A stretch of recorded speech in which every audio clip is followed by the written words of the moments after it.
Alrighty, so let's do the breakout of the part that you probably love and I probably love, which is the income. So on a normal property, like we talked about it, we're into it for somewhere to 68 to 72K, and those US dollars. So we'll be talking US here all today. Then what we do is we go ahead and we remarket the property. And let me be clear, we're not doing a final sale on this. We're doing vendor finance. The normal way we do it is with an installment contract where they move into the property, they assume legally 100% responsibility for the maintenance and the repairs. They pay the rates and the insurance on what we call a prepaid account and a pass-through account. So we still pay them to make sure they get paid for sure. We're not going to trust anybody to pay them for us. And then we just add it into their monthlies. So they're responsible for the property. This eliminates 85 to 90% of all normal landlording costs. So we can really just focus on maximizing income, maximizing profits, rather than, fixing broken toilets every week.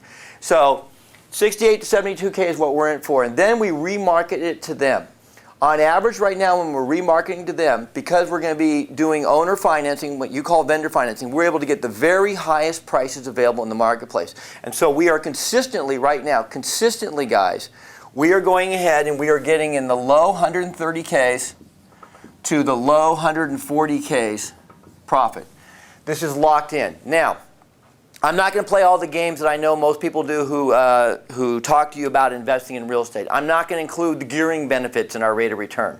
I'm not going to include the capital growth in our rate of return, because we all know what that's like. They tell you, well, it's going to go up 10% a year, so even though we lose $800 a month every month, so that means you're factually out of pocket $9,600 of cash you got to take.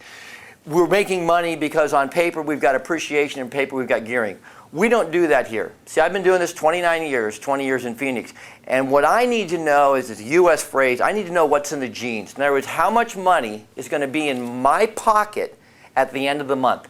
See, because I need money to come to pay my bills, to live, support my lifestyle, to help make your lifestyle better. So it's all in the jeans money. These are all going to be net numbers. These are real numbers. These are based on our factual experiences with the properties we're doing right now with other Australians. Our normal income on a property, so let's break it out to the monthlies, give you how the big picture works. Our normal monthly income is just under $1,000. Usually they're $950, $975, $995, like that. We have some that are above $1,000, but most are a little bit under. What we're going to do to make the numbers a little bit easier, and I ask for your indulgence on this, instead of using 975 up here, I'm going to use 1,000. And the reason is it's just a simpler number for us all to grab it. We don't get as caught up, worrying about is it 33 cents or 45 cents. So we're going to use 1,000. I hope that's okay with everybody. So monthly income is 1,000. Okay, in the United States, our people pay monthly, not weekly. It's just how we do it. It's customary and usual, so that's what we do. So we're going to take the property and we're going to buy it. We're going to figure out what your capital contribution. Capital contribution is going to be the money you put up, that $80,000, minus the excess you get, which is usually $5,000, $8,000. That's the money you get sent back, minus the reserve, which isn't income for me, and it's not, it's just money that's being held in an account, and it's a non-interest bearing account. Some people go, why isn't it interest bearing? Well, in the United States, that's not how they do them on the real estate accounts.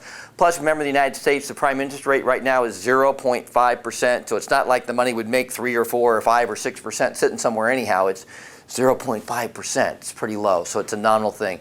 So that's $5,000. So we're taking that out. So what we're going to look at is we're going to look at how much the property plus all the acquisition costs, in other words, the settlement costs were, how much the repairs were. And on average, guys, this is going to be really close to $60,000 per property. And what we do when you come in ungeared, which we have to enter ungeared, and again, we've talked about the reason is in the United States, in the 4 big down markets that one would buy in if they were intelligent, that would be the Vegas area, the Phoenix area, portions of California on the inland portions, and in South Florida, is the properties, the number one source for them is the REOs, which is real estate owned by banks. They only sell for cash. There is no financing allowed. There's no drawdowns. There's no lines of credits. There's nothing. The money must be factually sitting in the bank account, which is why we have you guys wired over. It's got to be there. And then we go to the banks and we show the banks millions of dollars. And from those millions of dollars, we then have the buying power to buy the properties for everybody. And they're bought for everybody on an individual basis. The money all goes into a trust account first. So Average is going to be about $60,000 per property. That's going to be your capital contribution. $60,000. What we do is we pay you at 5% fixed. So the first portion of your income is going to be the 5% fixed. It's going to be $6,000. It's going to be $60,000, 5%. That's about $3,000 a year, which comes to $250 a month. So the first thing we've got, we're making $1,000, and the first breakout then is for you, the investor. We've got a $250, and you're known as the CI, the capital investor. So the capital investor receives $250 a month. We're going to show you where the $1,000 a month goes and how much goes into your pocket and what your rate of return is. And then next we're going to show you what happens when we leverage it, because then it gets even more exciting. Although it's great, even non-leveraged, and lots of people don't leverage it. We've then got a couple things. We use a company called Shield Home Solutions, and Shield Home Solutions is a property management company. And what do? Everything. Shield Home Solutions is a subsidiary that's owned by us. Shield Home Solutions does all the collections. Shield Home Solutions does the friendly buybacks. Shield Home Solutions does the legals when necessary. Shield Home Solutions does all the contract work to move people in the property. Shield Home Solutions is the one who sources and makes sure all renovations are happening, all cleanup occurs, all marketing occurs, so they're very, very, very active. And Shield Home Solutions receives $120 a month. That's their cost to manage the property and make sure that we get this returned. They're in my building. There's a large staff there. It's all there. It's covered. And they run a very good business. Next thing we have is we call it taxes and insurance. You'd call it rates and insurance. And these are not the same for each property, obviously, because again, we're not just calling up and going, hey, give me 100 houses. They're all a little bit different. But a good average number for property insurance, and this would be to insure the property from hazards, insure the property from fire, insure the property from loss of income if the property was damaged, so all the stuff that goes along with the property insurance, and to play the rates. Our rates are very, very, very low. Very, very low compared to here. And guys, we have no stamp duties. There's no transfer taxes. There's no stamp duties. Matter of fact, when we buy the property, what you'd call a stamp duty, we call a recording fee. And hold on now, it's $14. That's the recording fee. Our equivalent of a stamp duty is $14. So there's lots of reasons why these properties cash flow so much better than the stuff that you have here in Australia. So on average, these properties are about $125 a month, and that covers the rates, that covers the insurance. They're prepaid when we buy, and then we have to come in. The rates are paid every 6 months in the United States. The insurance is paid annually. And so we have those numbers there for you at all times. So what we've got right now is our total expenses, non-leveraged, is $495 a month. So that's our total. So we've got $505 of income left over. Now keep in mind, part of that income, that $250, that's going to end up going to you because that's your money, but it is part of the fixed cost that we've got to calculate for your statements and for internal and external, so it's all there. So then what we do is we take the 505 profit and it's divided as following. 10% goes to lifestyle asset. So 10% goes to lifestyle asset, and we're going to round it here, guys. That's $51 a month. So that's what the Australian company makes, is $51 a month. We're then going to go ahead, and I know when we talked with many of you, we'd used a number of 39%. And actually over the last few days, I've really sat down with Murray, with Ozzy Rob, and we really looked at what we could do to put a pencil together to make it as good as it could possibly be. To squeeze it to where everybody was comfortable, but where I could maximize what went in your pocket. And and after going through it, that we came out that we can actually pay you guys more than the 39. We can pay you 45. So here's what it is. Lifestyle assets, 10%. You're the capital investor, and your share is 45%. I'll put them the other way so they all look the same on the column. So 45% is the capital investor. So your share on this particular property would be $227 a month. And then the managing investor, that's Burley, You're putting up all the money, and we're putting up all the work, so we're doing this together. We both got to pay costs. Those are split out. They're real. They're fully accounted for. There's no fluff in those. These are hard numbers that you guys will see. So that's where we get our numbers. So that totals 505. So what you get as an investor starting out, so non-leveraged, your very beginning, what do you make as an investor? Here's what you get. You get the 250 plus you get your 227. So you're making $477 a month, and that's your cash on cash return. When we take that number and we multiply it so that we can get a better handle on what it was, 477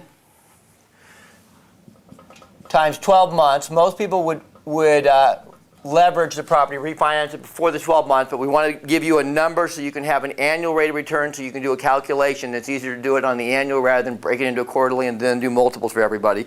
Keeping the math simple, but the number's the same. Is you're looking at $5,724 income. Now, the first year is actually going to be better because when the people moved in, there was a deposit that was made. We're generally getting $2,500 to $5,000 up front, and that deposit, obviously, you would have shared in 45% of that income. So this number is actually higher in the first year. Like you guys know, I think at this point, I'm a very, very conservative guy. That's why I don't do outrageous returns based on capital gains, based on anything. You know, so all we're doing here is just straight cash on cash. How much did we put in? How much are we getting? Straight numbers. So based on that, on a normal property, we're into the property, and what we're making is we're averaging just over 12. This particular one is 12.23% cash on cash return. So in the United States, again, term I've always loved is that's the in the jeans money. So our rate of returns are very, very high. That's non-leveraged. Again, there's got a link here for you. You can look at the board again. If you have questions, you can contact us. We're more than happy to go over them for you. You got the contact details there. But that's how it lays out in a nutshell. If you need to go through it once or twice, if you don't grab it the first time, you know what? I understand. People go, John, you calculate this a little different than I'm used to. Yeah, we're showing you the honest numbers. See, most people pad them. Most people would try and confuse you because they go, well, our rate of return is, see, we're making 10% a year in appreciation, which no one knows what appreciation is going to be. And a lot of people believe right now Australia is very overvalued and that there may not be appreciation and there could even be a correction. I mean, nobody knows, but a lot of people believe that. So I never count as appreciation as a fact. If I get it later, that's extra money, a higher rate of return. And now, guys, look, in the United States, we have gearing benefits. We're not going to owe income taxes on this amount of money. We've got gearing benefits just like here. They're going to offset a huge portion, close to all of this income will be offset with gearing benefits. But again, I'm not calculating the gearing benefits now because I want you to know that the property on a month-to-month basis stands on its own. It makes money the day you buy it, and every day you own it, it makes money on its own without having to trick it up and throw in appreciation and throw in gearing benefits to make you think you can make money even though you're coming out of pocket $800 every month. See, what we know on our properties is month in and month out over the long run, we make money that goes in our pockets. We don't have to feed the properties with the negative gearing. So we'll come back then. So again, right now you're looking at 12.23.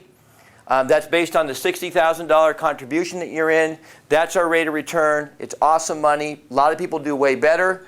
We very rarely do under 10%. That's a very, very typical numbers, very typical results. I like to keep it really straight so you guys know what's going on so there's no questions and surprises later.